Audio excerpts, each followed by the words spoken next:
Buenas tardes, mucho gusto. Mi nombre es Paulina Franco y hoy junto a mis compañeras María Fernanda Barragán, Andrea Díaz y Valentina Figueredo vamos a hablar sobre la prueba psicométrica sobre competencias ciudadanas, que en este caso se nombró BDFF. Inicialmente es importante aclarar cuál fue el objetivo de medida, que en este caso fue medir el nivel de conocimiento en competencias ciudadanas que tienen los estudiantes de diferentes programas a nivel de pregrado. Es por eso que la población objetivo fueron estudiantes que cursaban desde quinto semestre en adelante de diferentes universidades del país y en este caso de la ciudad que fue Bogotá. No se tuvo en cuenta el criterio de qué carrera en particular estudiaban, por eso es que a lo largo de que hablemos un poquito sobre la prueba y ya sobre los participantes se darán cuenta que las personas que tomaron la prueba vienen de gran variedad de carreras. Bueno, y ya finalmente para hablar sobre la población se estipuló que iban a ser 100 sujetos y no se tuvo en cuenta el sexo ni la edad. Bueno, para entender un poco más sobre qué se construyó la prueba, digamos a manera teórica, es importante hablar sobre la revisión de literatura que hicimos sobre lo que qué significan las competencias ciudadanas y un poco más qué significan los términos de competencia y de ciudadanía, para entender un poco más este concepto a nivel global. Entonces, cuando hablamos de competencia, después de revisar lo que decían varios autores, llegamos como a este punto de entender que las competencias significan este conocimiento que se pone, digamos, a disposición de realizar ciertas acciones para digamos, resolver problemas de la vida cotidiana. Y ya en cuanto a ciudadanía, digamos que llegamos a la descripción o digamos a la definición de ciudadanía como esa participación que puede ser de alguna manera activa o pasiva ante, digamos, de un sujeto ante la sociedad, ante la realidad que vive, esto basado en todo el ámbito de derechos y deberes que tenemos como ciudadanos. Bueno, y ya hablando un poquito más de la importancia de la ciudadanía, eh, entendimos que es importante por esta relación que se puede hacer entre el Estado y la persona, entendiendo que es importante que los sujetos se vean como agentes de acción y agentes, digamos que de cambio o de construcción ante estas necesidades sociales, asumiendo pues que es importante tener en cuenta aspectos como lo son la convivencia y digamos que la participación, ir más allá y construir sobre las realidades que vivimos. Entonces, por eso cuando hablamos de ciudadanía es importante entender cómo se forma esta ciudadanía, cómo podemos desarrollarla, cómo se puede desarrollar en los estudiantes y cómo el país lo ha venido haciendo por medio de diferentes estrategias, diferentes herramientas. Entonces, específicamente cuando hablamos de esta formación ciudadana, entendemos que se debe realizar por medio de la educación, por medio de la enseñanza, para que así los estudiantes puedan asumir esas responsabilidades que tienen como individuos, como agentes,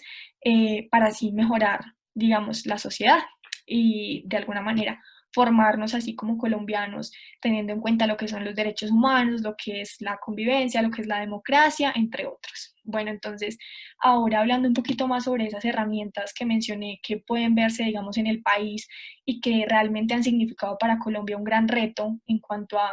enseñanza, en cuanto a el sistema de educación, está esta herramienta del ICFES y digamos que el Ministerio de Educación también ha propuesto algunos estándares que se van a mencionar eh, a continuación sobre cómo medir las competencias ciudadanas, pero digamos que por medio del ICFES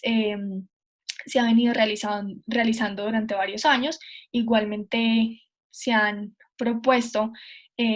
algún tipo de, pues como diferentes competencias para, digamos, abarcar un poco más todo lo que esto implica, pero en términos generales, digamos, llegamos a la conclusión de que las competencias ciudadanas son ese conjunto, digamos, como la suma de esos conocimientos y habilidades cognitivas, emocionales, digamos, que ayudan al ser humano a construir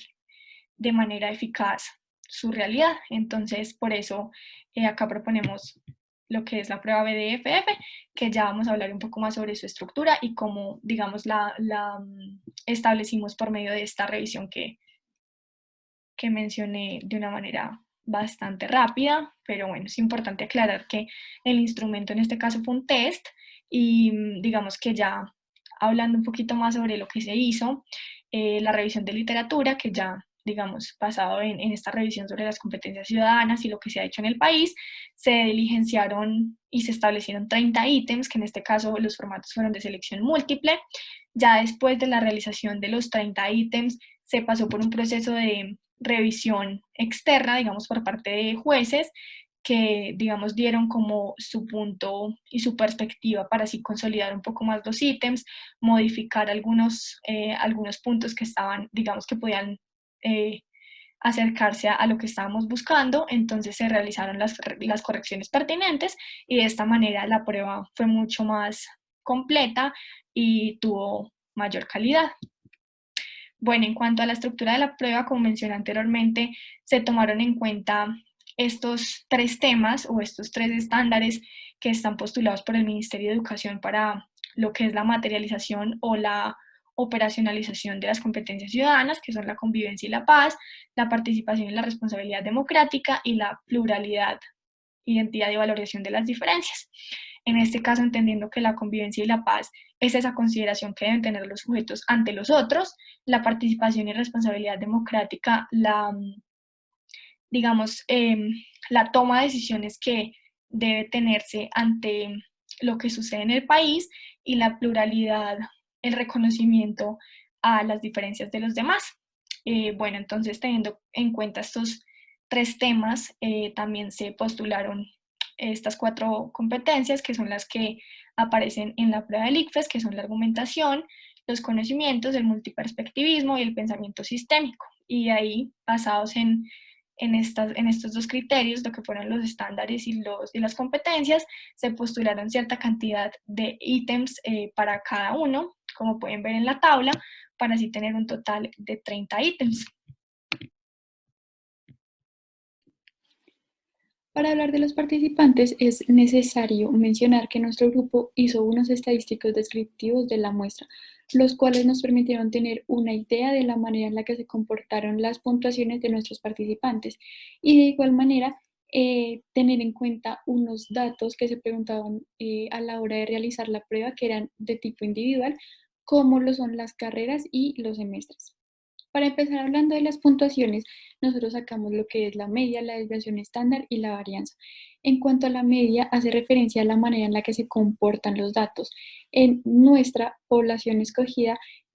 podemos observar que se obtuvo un 15.37 en promedio, lo que quiere decir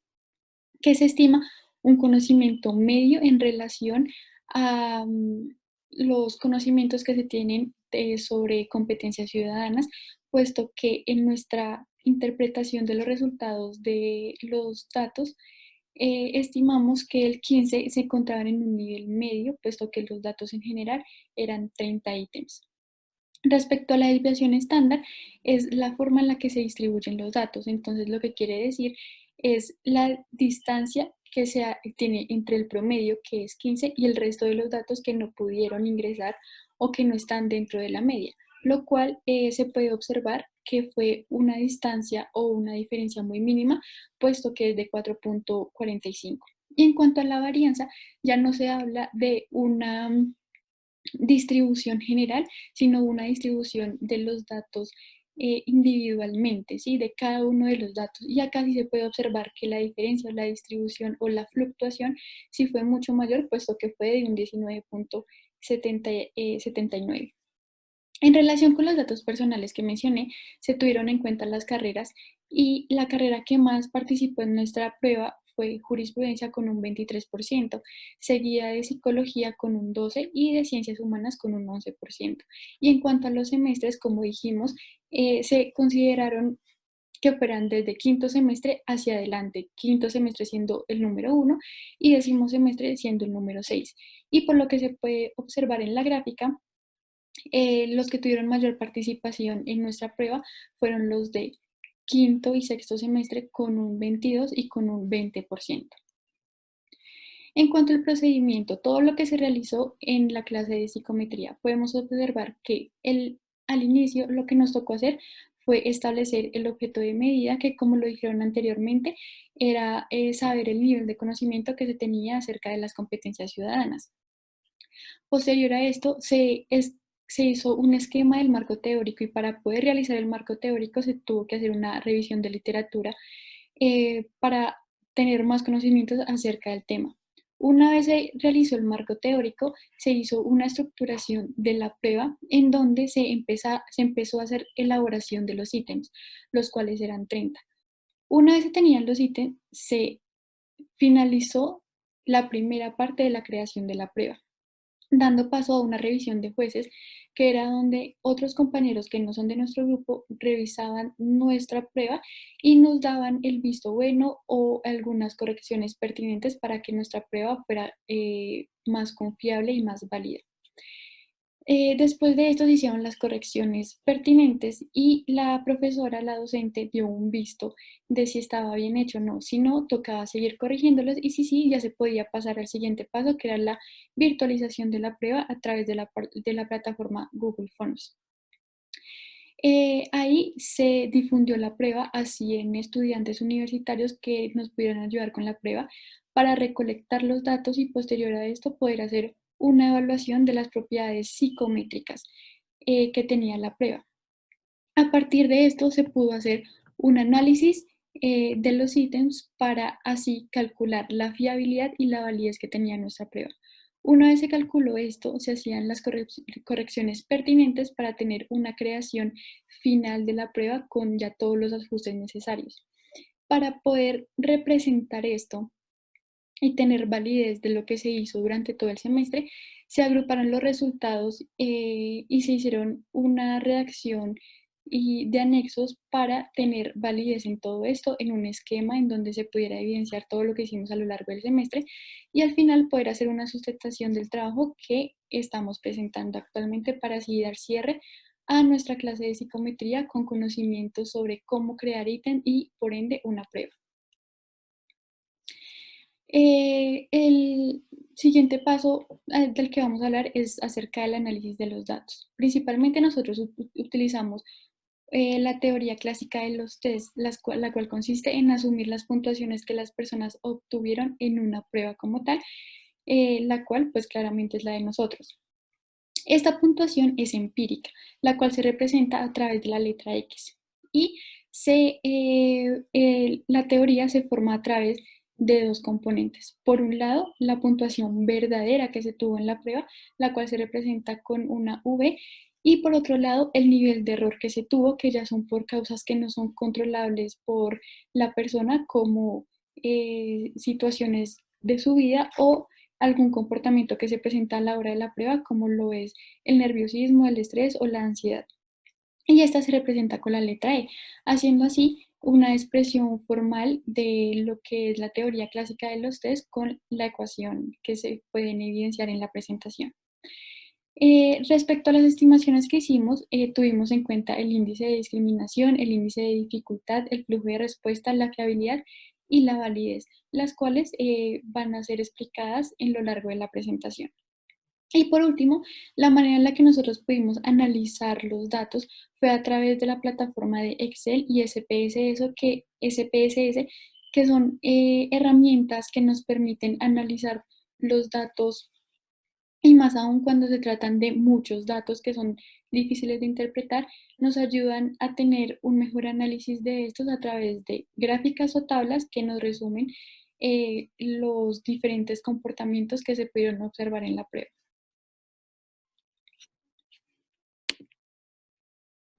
Bueno, respecto a los resultados de validez del contenido, este procedimiento se hizo por medio de dos grupos de jueces,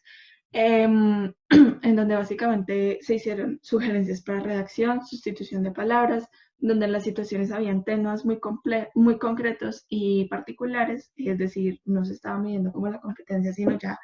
el concepto. También se estaban mirando errores de ortografía, también se hicieron sugerencias de redacción, en donde los distractores eran un poco sencillos. La puntuación era también otro factor importante que vimos común a la mayoría de sugerencias, mayúsculas, posibles sesgos en los enunciados. Cabe aclarar que este proceso fue bastante complejo, dado que las sugerencias no fueron explícitas, sino nos encontramos como con comentarios de está bien redactado, está mal redactado, no era como muy constructivo, entonces nos tocó hacer un análisis a profundidad de lo que estábamos presentando en los ítems. Finalmente, en pertinencia, todos los ítems tuvieron un buen puntaje, se comportaron homogéneamente, a excepción de los ítems señalados ahí, que fueron el segundo, el séptimo y el noveno. Finalmente se llegó a la conclusión de que se debían corregir 9 ítems después de pasar la prueba preliminar a los jueces. Bueno, acá está la gráfica de cómo el comportamiento de cada situación que estaba planteada en la evaluación de los jueces. Como bien mencionamos, todos fueron como bastante homogéneos, a excepción de 3 ítems. Y bueno, respecto al resultado del flujo de opciones, aquellas que están señaladas con una estrella son aquellas opciones que son las correctas dentro de los ítems. Entonces pudimos ver que hubo un comportamiento anormal dentro de esta competencia, que es conocimientos, en el tercero, el cuarto y el sexto ítem. ¿Por qué? Porque no son precisamente la opción correcta la que enmarca como una mayor fluctuación de respuesta. Dentro de la competencia de argumentación hubo problemas con el primer, el segundo, el quinto y el sexto ítem. Una vez más, porque la fluctuación no está direccionada hacia la opción correcta, y también porque los ítems las otras opciones de respuesta no atraen por lo menos al 0.3% en algunos casos. En fluctuación de respuesta de pensamiento sistémico, lo mismo. En cuarto y quinto ítem hubo problema. Y en multiperspectivismo, finalmente hubo un comportamiento normal. Sin embargo, en el ítem quinto,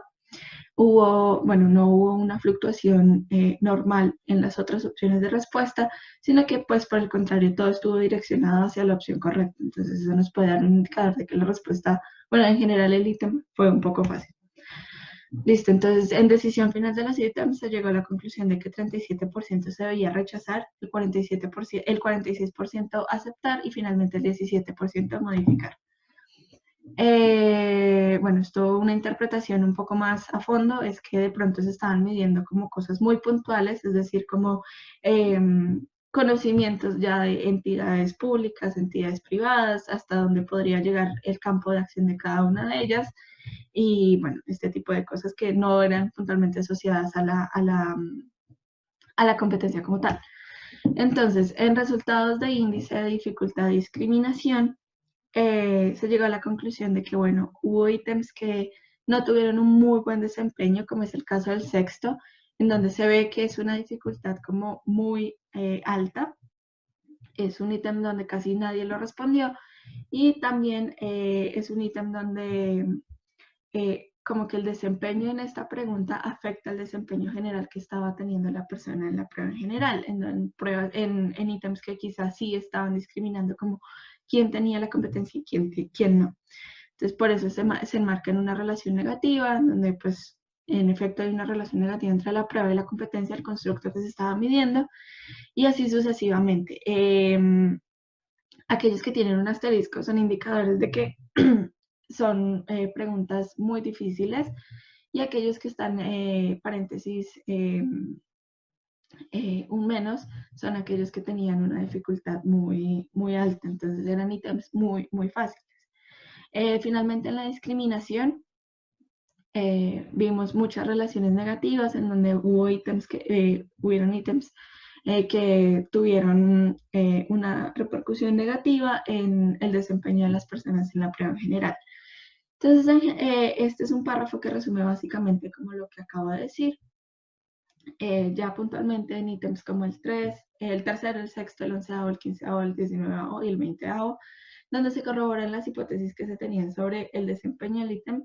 en dado caso, pues, que la opción de fluctuación no haya sido como la predominante, sino como que se dirigía hacia otras opciones de respuesta, y esto hacía como que se hiciera la inferencia de que la pregunta quizá estaba siendo como muy difícil, muy específica. Bueno, finalmente acá es un ejemplo de lo que funcionó. Acá podemos ver que es como una pregunta más de inferencia, de evaluar en general como la aplicación del conocimiento, es decir, la competencia. Y acá veremos como la especificidad a la que estaba haciendo previamente mención, en donde necesariamente es puntual saber la función de la Corte Constitucional, las opciones, bueno, las autoridades militares y el alcance de la autoridad de la Corte Marcial. Entonces, eso sería la ejemplificación de dos ítems que uno funcionó y el otro no funcionó. Entonces, seguiremos con la otra sección. Ahora, de acuerdo al nivel de confiabilidad de la prueba, este se determinó por medio del criterio de interpretación del coeficiente de alfa de Cronbach. Entonces, como se puede ver en la primera tabla, el alfa de Cronbach en nuestra prueba tuvo un valor de 0.685, lo que quiere decir que su confiabilidad está en un nivel bajo al estar en un rango entre 0.6 y 0.69. De igual manera, como se puede ver en la siguiente tabla, particularmente en la última columna, si se elimina el ítem número 6, el nivel de confiabilidad de la prueba pasaría de 0.685 a 0.715, en donde el nivel de confiabilidad de la prueba pasaría de 1 bajo a un nivel moderado al estar en un rango entre 0.7 y 0.79. De igual manera, es importante mencionar que, como se puede ver, hay varios valores que están resaltados en la última columna de esta segunda tabla, y esto es porque estos hacen relevancia principalmente a los ítems que se eliminaron de la prueba después de la decisión final. Entonces, como se puede mostrar, al eliminar cualquiera de estos ítems de la prueba, el nivel de confiabilidad aumentaría, aunque en realidad no es una diferencia tan significativa, ya que lo que se esperaría es que el alfa de Cronbach tenga un valor superior a 0.8 para que en este caso el nivel de confiabilidad sea el adecuado o ya sea muy satisfactorio.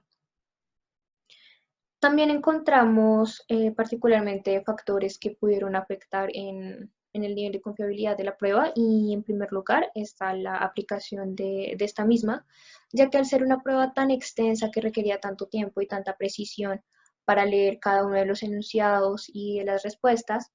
puede que muchos participantes no lo hayan hecho de esta manera, sino que simplemente hayan optado por responder las preguntas de manera rápida sin leer detenidamente lo que se estaba esperando, como por salir del paso rápidamente. Ahora, en cuanto a los ítems que se eliminaron, logramos determinar que el nivel de dificultad de estos ítems en particular era bastante alto, ya que el mayor porcentaje de respuestas se registró en las claves que eran incorrectas a comparación del porcentaje de respuestas que tenía la respuesta correcta, lo que indica igualmente que el índice de discriminación en este caso era bastante bajo a comparación de los ítems que sí se aceptaron o que simplemente requirieron una modificación. Ya en cuanto a la validez de constructo, se establecieron 10 componentes o 10 factores que reunían cada uno de los 30 ítems de la prueba a nivel general. Esto relacionado con el porcentaje acumulado de la varianza, que determina que alrededor del 66.6% de la prueba efectivamente sí medía lo que quería medir esta misma, que es el conocimiento de los participantes en competencias ciudadanas. Como se puede ver en la siguiente tabla de la matriz rota de componentes, ahí está la distribución de cada uno de los componentes en relación con cada uno de los ítems y la manera en la que se distribuyen mejor. Ya de manera más clara, en cuanto al primer componente, los ítems que se relacionan en este caso lo hacen por medio de ejercicios de inferencia y de derechos y deberes ciudadanos. Para el componente número 2, la interacción está en las temáticas que se buscaban evaluar a lo largo de la prueba, como pensamiento sistémico y pluralidad, identidad y valoración de las diferencias. Para el componente número 3, la relación está en los diferentes enunciados, ya que abarcaban temáticas similares, como lo son el hecho de que hablaba de mujeres, de situaciones en el trabajo y de despidos injustos. Para el componente número 4, la interacción está en la interpretación de leyes desde una multiperspectiva. En el componente número 5, Los factores comunes están en los enunciados debido a las decisiones constitucionales y legislativas que se debían tomar en este caso. Para el componente número 6, encontrar una relación entre estos dos ítems no fue muy sencilla. Entonces la relación que se encontró fue respecto al comportamiento anormal que tuvieron estos ítems a lo largo de toda la prueba. Para el componente número 7, de igual manera se relacionaron las temáticas que se querían evaluar en la prueba. En este caso fue participación y responsabilidad ciudadana. Para el ítem número 8 está el reconocimiento y campo de acción de entidades privadas. Para el ítem número 9 está la discriminación cultural en diversos ambientes. Y para el componente número 10, al igual que en componentes pasados, está la relación con las temáticas, en este caso participación y responsabilidad democrática. Como se puede ver, un hecho bastante importante es que el ítem 6 no está relacionado en ningún componente con ninguno de los ítems, lo que quiere decir que efectivamente el ítem 6 no se relaciona de manera directa con ninguno de los ítems de la prueba. Después de ver la distribución de cada uno de estos componentes, sí se registraron diferencias en cuanto a esta estructura factorial y a la estructura inicial de la prueba, ya que inicialmente nosotras contábamos con 4 componentes a evaluar, los cuales correspondían a las 4 competencias de las competencias ciudadanas. Ya en cuanto a los resultados de medición, los puntajes de la prueba se dividieron en tres rangos. Entre 0 y 9 están los puntajes más bajos, de 10 a 19 los puntajes medios y de 20 a 30 los puntajes altos. Y como se puede ver en la gráfica, más de la mitad de las personas que realizaron la prueba se encuentran en un nivel medio de puntuación donde tuvieron alrededor de 10 y 19 respuestas correctas, lo que quiere decir que en este caso los participantes tuvieron un desempeño satisfactorio a lo largo de toda la prueba. Ahora, en cuanto a la metacognición, las observaciones que nosotras tuvimos frente al ejercicio de construcción de una prueba es que en realidad es un ejercicio bastante dispendioso, que requiere de mucho tiempo y de mucha consistencia para poder revisar cada uno de los aspectos y que de esta manera todo se haga siempre de la mejor, pues de la manera más adecuada. Los aprendizajes que nos dejó el diseño, construcción, aplicación y análisis de la prueba fue el análisis de los datos que se debe realizar, la precisión en cuanto a la organización de la información,